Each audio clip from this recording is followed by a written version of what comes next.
Im Moment genießt er das so sehr, dass er alleine sein kann. Dass alles ruhig ist. Und er lässt sich einfach treiben auf seinem Boot. Irgendetwas knackst im Holz der Bäume. Vielleicht ein Eichhörnchen, das von Ast zu Ast hüpft. Und auch eine Amsel singt ganz wundersame Lieder. Er merkt, wie sein Atem ganz ruhig und regelmäßig wird. Alle Wut ist verflogen.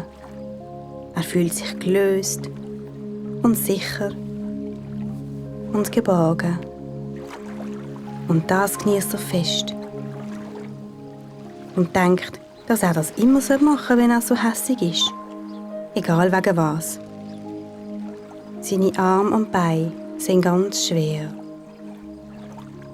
Arm und Beine sind ganz warm. Der Atem ist ruhig und regelmäßig. Ruhig und regelmäßig schnauft er die frische, feine Luft ein und aus. Ein und aus.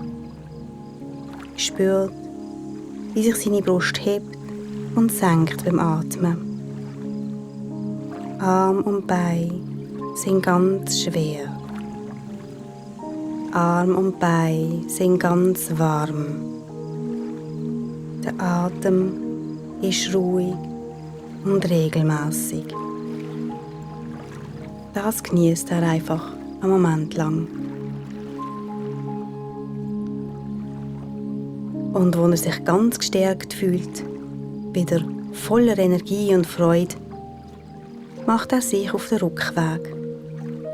Jetzt sind ihm die Arme stark. Fast rudert es von alleine. Er macht das Boot gewissenhaft wieder fest. Und als er daheim ist, hat er gerade Lust, mit seinem Bruder etwas zu spielen. Und jetzt lachen sie zusammen und sind zufrieden.